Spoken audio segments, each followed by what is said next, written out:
నమస్కారం NSTV news కి స్వాగతం. నా పేరు సంధ్య. ముందుగా వార్తల్లోని ముఖ్యాంశాలను ఇప్పుడు చూద్దాం. కడపలో 3 రోజుల పాటు జరగనున్న తెలుగుదేశం పార్టీ మహానాడుకు కొత్తపేట ఎమ్మెల్యే బండారు సత్యానందరావు మరియు ఆకుల రామకృష్ణ తన పార్టీ శ్రేణులతో కలిసి తరలి వెళ్లారు. రావులపాలెం క్యాంపు కార్యాలయం నుండి అధిక సంఖ్యలో వాహనాలతో మహానాడుకు బయలుదేరి వెళ్లారు.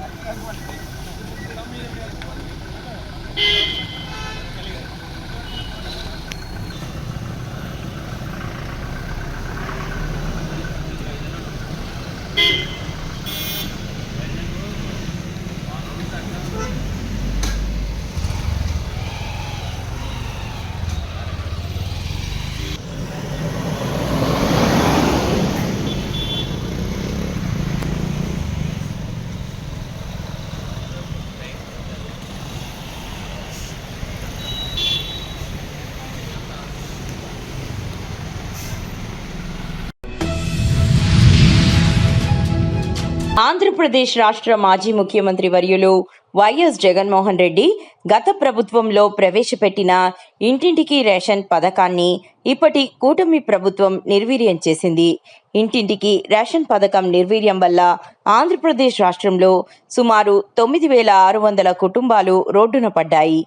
ఆ కారణంగా ఈరోజు డాక్టర్ బిఆర్ అంబేద్కర్ కోనసీమ జిల్లా ఎన్డీయూ వెహికల్ ఆపరేటర్స్ మరియు హెల్పర్స్ అందరూ కలిసి అమలాపురం కలెక్టరేట్ వద్ద నిరసన కార్యక్రమం చేపట్టారు.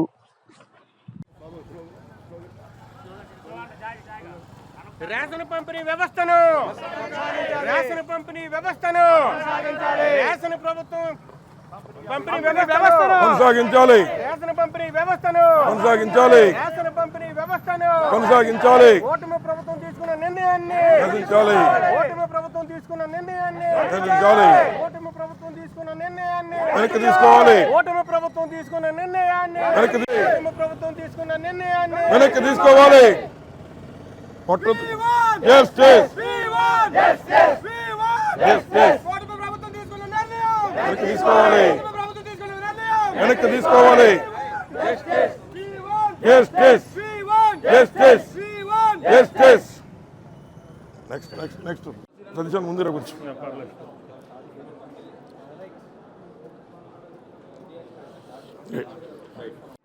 ఇది మన ఉరిశిక్ష వేసేవాడు కూడా ఆఖరి కోరిక అడుగుతారు సార్. ఈ ప్రభుత్వంలో ఉరిశిక్ష చేసేవాడికి ఆఖరి కోరిక అడుగుతారు. అలాగే ఎండియూ డీలర్స్కి తగినంత సమయం ఇవ్వకుండా కార్పొరేషన్ ద్వారా ఇచ్చినటువంటి నిర్దాక్షిణ్యంగా జగన్ గారి పేరు ఉందనో జగన్ గారి పేరు వస్తుందనో, ఒకవైపున చంద్రబాబు నాయుడు గారు ఈ సర్వీసెస్ బాగున్నాయని చెప్పి ఆయనే ప్రత్యక్షంగా ప్రకటించి కూడా ఇవాళ ఇంతమంది కార్మికుల యొక్క పొట్టగొడ్డాన్ని నిరసిస్తూ అన్ని పార్టీలు ఉన్న వాళ్ళందరూ వారికి సపోర్ట్గా వచ్చాం. ఎక్కడ కూడా పబ్లిక్ ట్రాన్స్పోర్ట్కి ఇబ్బంది లేకుండా రోడ్లు ఆపడం కానీ ధర్నాలు చేయడం కానీ చేయకుండా శాంతియుతంగా వారి యొక్క విషయాన్ని మీ దృష్టిలో మీరు వింటారు కనుక మీకు ఇచ్చి వెళ్ళే విధంగా మొత్తం డీలర్స్ అందరూ వచ్చారు సార్. అంటే మీ దగ్గర నుంచి కూడా గవర్నమెంట్కి పంపించి ఎలా నిర్దాక్షిణ్యంగా ఎలా చేయడం తప్పు, మళ్ళీ దాన్ని పునఃసమీక్షించాలనేటువంటి ఉద్దేశంతో మళ్ళీ వెనక్కి తీసుకోవాలనే ఉద్దేశంతో మీ అందరూ వాళ్ళ సపోర్ట్గా మీకు రిప్రజెంట్ ఇచ్చి వెళ్తున్నాం సార్. అక్కడే రోడ్డు ఆపే కార్యక్రమం చేయొచ్చు, కానీ చేయట్లా. మీకు ఇచ్చిన గౌరవం అది. మేము ఏం చేద్దంటే రోడ్లు ఆపి చేసి పబ్లిక్ ట్రాన్స్పోర్ట్ ఇబ్బంది పెట్టకూడదని మా ఆలోచన. అని చేత ఇప్పటికైనా వీళ్ళ యొక్క న్యాయమైన సమస్యని ప్రభుత్వం.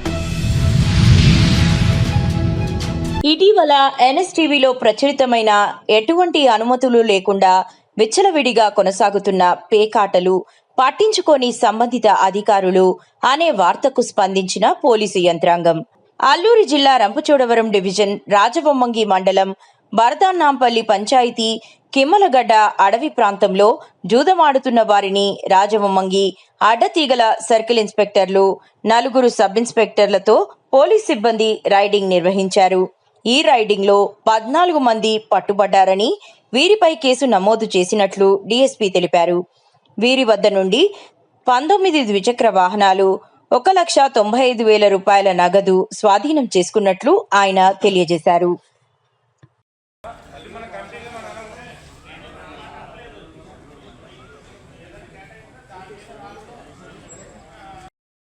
Rajavommangi circle, Rajavommangi police station limits Kimiligadda గ్రామ శివార్లలో ఈరోజు మనకు వచ్చిన విశ్వసనీయ సమాచారం మేరకు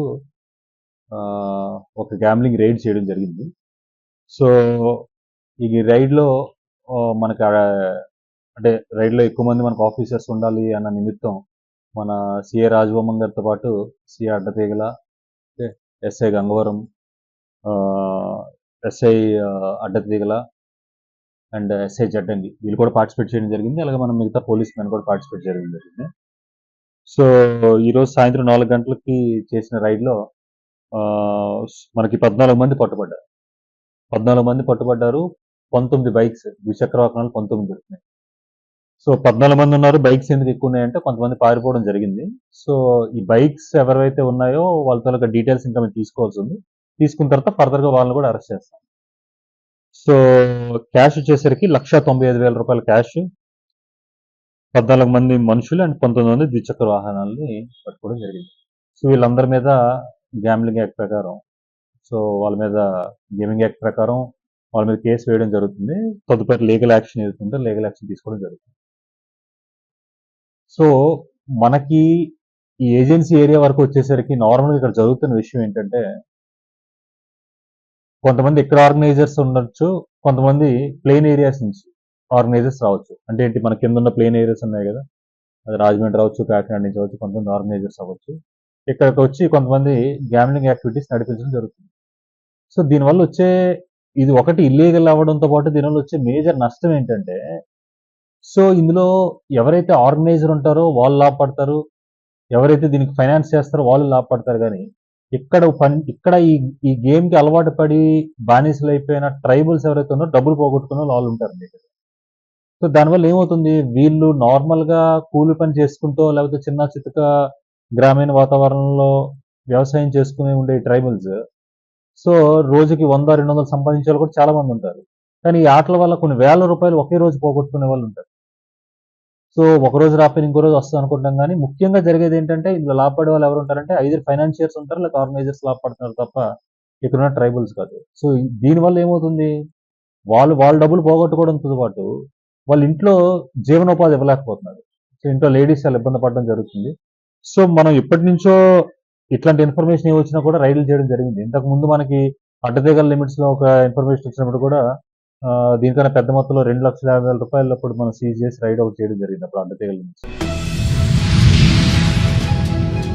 అఖిల భారత ఐక్య రైతు సంఘం AIUKS మరియు అఖిల భారత వ్యవసాయ కార్మిక సంఘం డివిజన్ కమిటీ పిలుపులో భాగంగా ఈరోజు బోధన్ సబ్ కలెక్టర్ గారికి వినతి పత్రం ఇవ్వడం జరిగింది. ఎన్నికలు ఇచ్చిన హామీలు, తెలంగాణ రాష్ట్ర ప్రభుత్వం హామీలు నెరవేరలేదు. నేటి కాంగ్రెస్ ప్రభుత్వం గుడిసెలు లేని రాష్ట్రం ఏర్పాటు చేస్తామని హామీలు ఇవ్వడం జరిగింది. రాష్ట్ర ప్రభుత్వం ఇందిరమ్మ ఇల్లు నిరుపేదలకు ఇవ్వాలని, రేషన్ కార్డు లేని వారందరికీ కొత్త రేషన్ కార్డులు ఇవ్వాలి, వ్యవసాయ కూలీలకు 12,000 మంజూరు చేయాలి, 57 సంవత్సరాలు నిండిన వారందరికీ 4,000 రూపాయలు పెన్షన్ ఇవ్వాలని, కల్తీ విత్తనాలు, కల్తీ పురుగుల మందులు అరికట్టాలని, రాష్ట్ర ప్రభుత్వం సన్నవడ్లు కొనుగోలు చేసిన రైతులకు 500 బోనస్ వెంటనే విడుదల చేయాలని కోరుతున్నామన్నారు.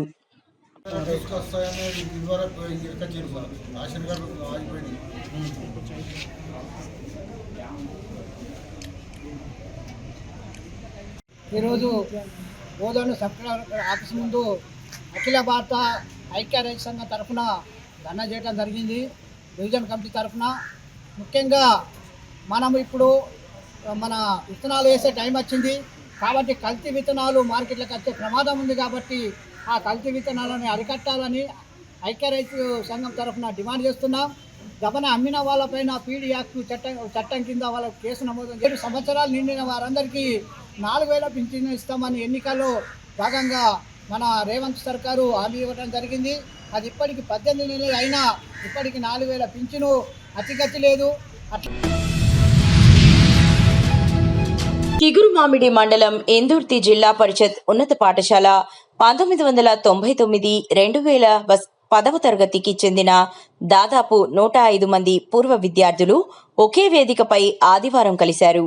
చిన్ననాటి స్నేహితులతో కలిసి చదువుకున్న అదే ప్రభుత్వ పాఠశాలలో సోషల్ మీడియా వేదికగా కలుసుకొని ఆత్మీయ సమ్మేళనం ఏర్పాటు చేసుకున్నారు. గత జ్ఞాపకాలను గుర్తు చేసుకుని రోజంతా సంతోషంగా ఆడుతూ పాడుతూ గడిపారు. చిన్ననాడు చేసిన అల్లరి పనులు, గడిచిన రోజులను ప్రస్తుతం చేస్తున్న ఉద్యోగాలు, కుటుంబ పరిస్థితులు, జీవనోపాధి గురించి ఒకరినొకరు పలకరించుకున్నారు.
కరీంనగర్ జిల్లా చొప్పదండి నియోజకవర్గం రామడుగు మండలం వన్నారం గ్రామానికి తలమానికమైన సుద్దాలపల్లి బ్రిడ్జ్ గత 2 సంవత్సరాల క్రితం అకాలంగా వచ్చిన వర్షాలకు పెరిగిన భారీ వరదల వల్ల గత ప్రభుత్వం నాసిరకంగా వాగులో నిర్మించిన చెక్ డ్యాం కట్ట తెగిపోయి వన్నారం, సుద్దాలపల్లి గ్రామాల ప్రజలు ఇబ్బందులు పడుతున్నారని చూసి మానవతా దృక్పథంతో కరీంనగర్ వాస్తవ్యులు బండారి మారుతి తాత్కాలికంగా మొరం తెప్పించి రాకపోకలు సాగే విధంగా చేశారు. ప్రస్తుత చొప్పదండి ఎమ్మెల్యే గత ఆగస్టులో మరమ్మతుల కోసం 4,70,000 రూపాయలు నిధులు మంజూరు చేశారు. కానీ ఇంతవరకు ఎలాంటి మరమ్మతు పనులు ప్రారంభించలేదు. వచ్చేది వర్షాకాలం. భారీ వరదలు వస్తే భవిష్యత్తులో వచ్చే ఇబ్బందులను సుద్దాలపల్లి వాసులకు త్రోవ, రైతుల రాకపోకలు, స్కూల్ వ్యాన్ రాకపోకలు, గొడ్డు, గోద, పశువుల మేతలకు సమస్యలు అనేవి అనేక రకాలుగా ఎదురవుతాయి. కావున వచ్చే సమస్యలను దృష్టిలో పెట్టుకొని త్వరగా ఈ యొక్క కట్ట నిర్మాణం చేపట్టాలని గ్రామ ప్రజలు ప్రభుత్వాన్ని కోరుతున్నారు. ఈ రకంగా ఆ రకంగా బెడ్ అక్కడ దాకా ఓపియాలి అని అంటాను మేము. ఆ పక్కసులో కొట్టింది మీ పల్లెలు ఉండాలి, అందరు ఉండాలి. అందరూ పని అయితే లీడర్లు అంటారు. ఇప్పుడు సరే, ఇప్పుడు ఇది సెంట్రల్ గవర్నమెంట్ నుంచి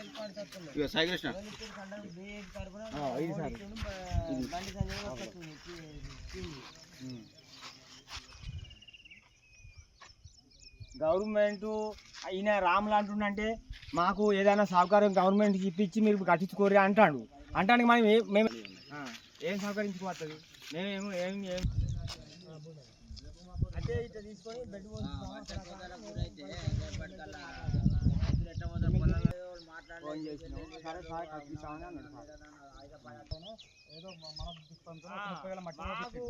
ఆయన మాకు కులం కావాల్సి మాకు సౌకర్యం ఉంటుందని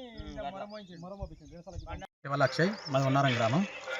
గత 2 సంవత్సరాల క్రితం వచ్చిన వరదలకు సుద్దలపల్లి బ్రిడ్జికి కరకట్ట కోసి మట్టి మొత్తం కొట్టుకపోయింది. కొట్టుకపోతే బండారి మారుతి అనే వ్యక్తి మానవతా దృక్పథంతో మా ఊరికి కావాల్సిన వ్యక్తి అయ్యి కొన్ని 30,000 మట్టి ఆయన స్వచ్ఛందంగా సొంత డబ్బుతో ఓపించి మాకు ఇంత సదుపాయం చేసిండు. అప్పుడు గవర్నమెంట్ నుంచి ఇప్పటి వరకు ఏవలు పట్టించుకోకపోతే ఇప్పుడు కొత్తగా వచ్చిన ఎమ్మెల్యేను మేడిపల్లి సత్యం అడిగితే 4 లక్షల రూపాయలు ఫండ్స్ మంజూరు చేసిండు. ఫండ్స్ మంజూరు చేస్తే అక్కడ రైతులకు కూడా అప్పుడు చెక్ డ్యామ్ వల్ల రైతులకు సొంత భూములు కోల్పోయారు. పట్ట భూములు కోల్పోతే వాళ్ళు ఏమంటారు, మాకు ఏమన్నా చేసి మీరు చేసుకోర్రి అన్న ముచ్చట వాళ్ళు మాట్లాడతారు. ఇద్దరి మధ్యలో సైదు గురుస్తలేరు. ఈ ఫండ్స్ శాంక్షన్ అయ్యి 8 నెలలు కావస్తున్నాయి, ఇప్పటివరకు పని ప్రారంభించలేదు. ఇప్పుడు వచ్చేది వర్షాకాలంలో ఇప్పుడు వచ్చి రేపు కట్ట తెగిపోతే మా పరిస్థితి ఏంటిది? మేము ఎట్లా నడుపుతాం, ఎట్లా పోతాం? రైతులకు ఇబ్బంది ఉంది, సుద్దలపల్లె వాసులకు ఇబ్బంది ఉంది. మళ్ళీ ఊళ్ళే గొడ్డు గోదకు కానీ దేనికైనా పోయే వేసులకి అన్నిటికీ ఈ సుద్దలపల్లె బ్రిడ్జే మెయిన్. అన్నిట్లకి ఇబ్బంది. వరదలు వస్తే మా పరిస్థితి ఏంటిది అని చెప్పి మాది మొదటి డిమాండ్. వీలైనంత తొందరగా వాళ్ళ రైతుల మధ్య ఈ బ్రిడ్జి నాయకుల మధ్య సహాయ గురించి వీలైనంత త్వరగా ఈ సమస్యను క్లియర్ చేయాలని మా యొక్క విజ్ఞప్తి. మా సుద్దలపల్లె ఇవి స్కూల్ వాన్లు పోవడానికి తిప్పలు అవుతుంది. మాకు ఈ 10 రోజులు అయితే స్కూల్ వాన్లు స్టార్ట్ అవుతాయి. మాకు ఇబ్బంది అవుతుంది. తొందరగా చేస్తాడు సహకరించారు. తూర్పు గోదావరి జిల్లా రాజానగరం నియోజకవర్గం దివాన్ చెరువులో ఆదివారం రాత్రి ఘనంగా జరిగిన హ్యూమన్ రైట్స్ ఏపీ మహిళా చైర్మన్, టీడీపీ జిల్లా SC cell secretary, all India schedule caste రాష్ట్ర మహిళా అధ్యక్షురాలు డాక్టర్ ఖండవల్లి లక్ష్మి పుట్టినరోజు వేడుకల్లో పాల్గొని ఆశీర్వదించిన అభిమానులు, ప్రజాప్రతినిధులు, గ్రామస్తులు పాల్గొని శుభాకాంక్షలు తెలియజేశారు. మరిన్ని విషయాలు రాంబాబు అందజేస్తారు.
Welcome to NSTV. ఈ రోజు రాజానగరం నియోజకవర్గం రాజానగరం మండలం దివాన్ చెరువు గ్రామంలో మరి సీనియర్ టీడీపీ నాయకులైన కన్నవెల్లి లక్ష్మి గారి జన్మదిన వేడుకలు అంగరంగ వైభవంగా అభిమానుల సమక్షంలో జరుగుతున్నాయి. అలాగే మరి కన్నవెల్లి లక్ష్మి గారు మన ముందున్నారు. ఇవాళ జన్మదిన వేడుకలు అభిమానులు, ఇంతమంది అభిమానులు ఈ సమక్షంలో జరుపుకుంటున్నారు. ఎలా ఉంది, ఏంటి విషయాలు వారి మాటలో తెలుసుకుందాం. మేడం గారు, ఈ రోజు మీ జన్మదినం 44వ జన్మదినంలో అడుగు పెడుతున్నారు కాబట్టి మీరు ఎలా ఉంది, మీ అభిమానులు ఎంతమంది అభిమానుల సమక్షంలో మీరు జరుపుకుంటున్నారు? ఈ ఎంతో మంది పుడుతూ ఉంటారు, కానీ ఇంత అభిమానుల సమక్షంలో జన్మదినం జరుపుకోవడం అంటే చాలా గొప్ప విషయం. ఎలా అనిపిస్తుందండి మీకు? నాకైతే చాలా సంతోషంగా ఉందండి. ఈ రోజు ముందుగా మీడియా మిత్రులందరికీ కూడా నమస్కారాలు తెలియజేసుకుంటున్నాను. అలాగే ఈ రోజు నేను మే నెల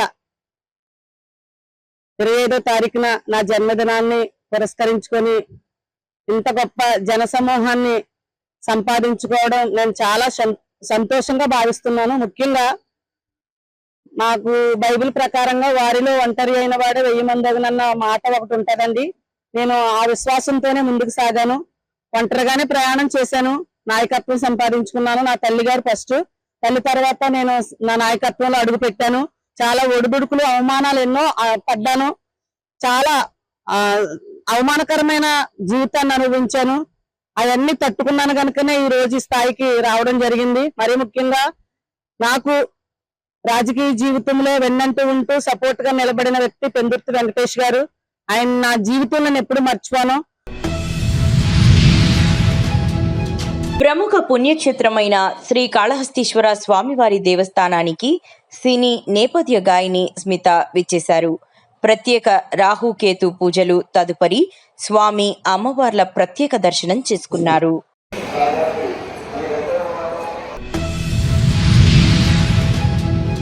మంచిర్యాలలో సీనియర్ పాత్రికేయుడు, తెలంగాణ ఉద్యమకారుడు మునీర్ పాషా నిన్న హఠాత్ మరణించిన సంగతి తెలిసి పెద్దపల్లి పార్లమెంట్ సభ్యులు గడ్డం వంశీ ఈరోజు ఆయన నివాసానికి వెళ్లి పార్థివ దేహానికి ఘనంగా నివాళులర్పించారు. అనంతరం ఆయన అంతిమ యాత్రలో పాల్గొని కుటుంబ సభ్యులకు ప్రగాఢ సానుభూతి తెలియజేశారు.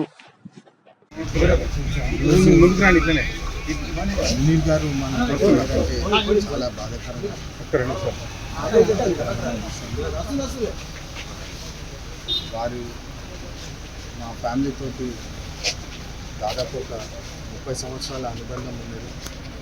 కాకా గారు కూడా మునీర్ గారిని చాలా లైక్ చేస్తుండే. వినోద్ గారు ఎమ్మెల్యేగా మంత్రిగా ఉన్నప్పుడు కూడా అప్పుడు మునీర్ గారు చాలా అడ్వైజ్ చేస్తూ చెన్నూరు ప్రాంతానికి మంచి చేయాలని చెప్పి వారు చాలా కృషి చేసినారు. మళ్ళీ అదేవిధంగా తెలంగాణ ఉద్యమం టైంలో కూడా వివేక్ గారితో పాటు వారు చాలా కృషి చేసి తెలంగాణ ఉద్యమంలో కూడా పాల్గొన్నారు. వారు ఒక రెవల్యూషనరీ రైటర్. ఈరోజు వారు లేని నోటు చాలా బాధాకరం. ఎందుకంటే బెల్లంపల్లి ప్రెస్ క్లబ్ అధ్యక్షుడు సదానందం ఆధ్వర్యంలో నిర్వహణ కలాం యోధుడు, ఉద్యమ నేత, సీనియర్ పాత్రికేయులు, దివంగత జర్నలిస్ట్ మున్నీరన్నకు బెల్లంపల్లి పాత్రికేయులు నివాళులర్పించారు. సోమవారం రోజు స్థానిక అంబేద్కర్ చౌరస్తా వద్ద ఆయన చిత్రపటాన్ని ఏర్పాటు చేసి నివాళులర్పించారు. ఈ సందర్భంగా వారు బెల్లంపల్లి ప్రెస్ క్లబ్ గౌరవ అధ్యక్షుడు సజ్ను పఫీ మాట్లాడుతూ మున్నీర్ భాయ్ పత్రికా రంగానికి విశేష సేవలు అందించడంతో పాటు కార్మిక వర్గానికి చేసిన సేవలను గుర్తు చేసుకున్నారు. ఆయన అనారోగ్యంతో మృతి చెందడం పత్రికా రంగానికి తీరని లోటు అని ఆవేదన వ్యక్తం చేశారు.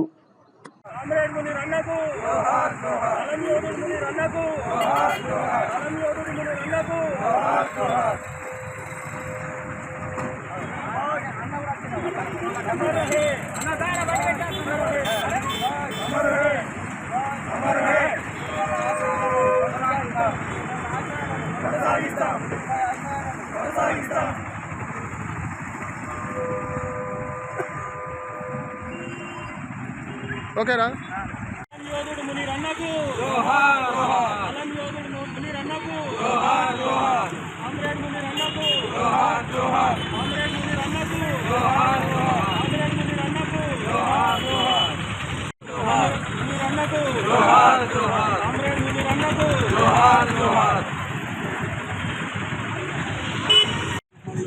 జిల్లాలోని సీనియర్ ఆఫీసర్లు మున్నీర్ భాయ్ అకాల మరణం చాలా బాధాకరంగా గత 80 సంవత్సరాలుగా పార్టీగా ఉద్యమకారులుగా అనేక సేవలు అందించి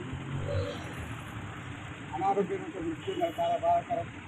ఆయన మృతి పట్ల ఎల్లంలోని వ్యక్తుల తరఫున పార్టీల తరఫున ప్రగాఢ సానుభూతి లేవస్తుంది.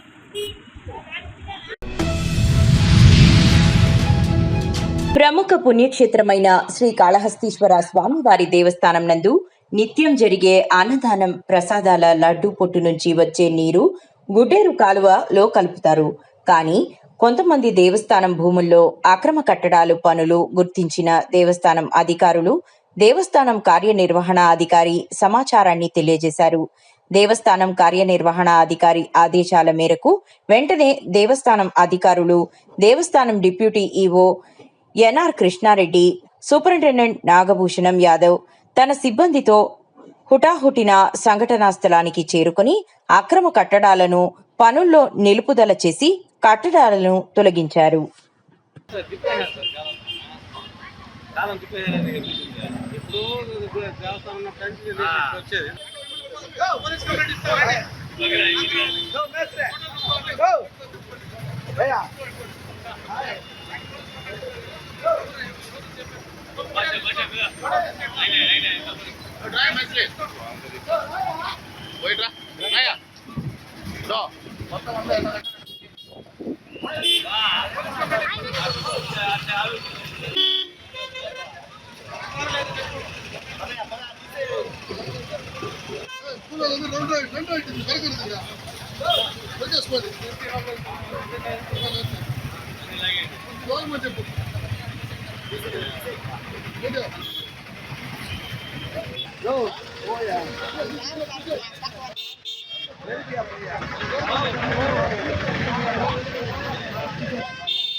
మిషన్ మంచిగా చేస్తాను సార్, ఇప్పుడే పోసేస్తాం.